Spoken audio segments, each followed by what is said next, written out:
So hello guys, may adlaw karon guys, mga time check sa ata guys. So alas 12 na siya, alas 12 on top. So karon guys, ay telescope no nya. Tanaw na to diha sa space ada.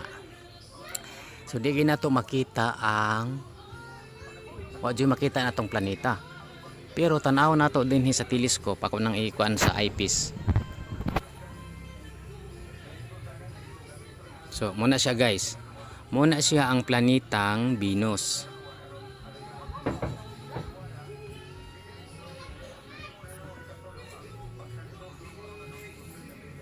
Kurog lang akong kamot guys. So muna siya ang planetang Venus nga makita bisan adlaw kay duol man na siya sa ato nga planeta. So makilala na siya bisag unsang orasa basta depende lang kung ang iyang posisyon sa sky nga medyo distansya siya sa adlaw. Kaya usay mga dikit man na siya so di maklaro. Karon guys is ang iyang distansya medyo layo-layo mo nang maklaro. So itesting na ako og kuan guys kung maklaro ba.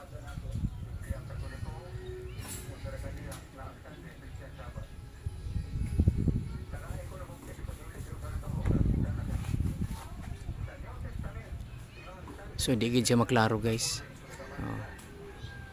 Di gid siya maklaro. Pero kung gamitan natong telescope maklaro siya.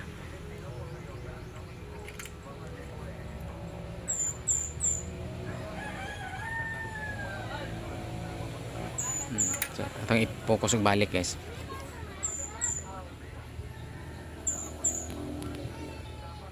So muna siya guys ang planetang Venus. So maklaro na siya bisan adlaw na. Napayusahi nga maklaro siya kaayo sa mata kung medyo walay kayo haze ang ibabaw sa atong atmosphere, ang clear kayo maklaro ni sa mata mura po siya star.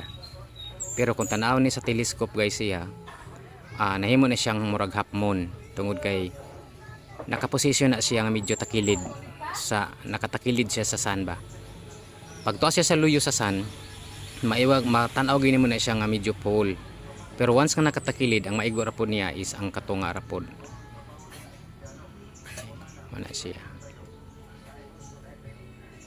So marto guys, ingat ang God bless.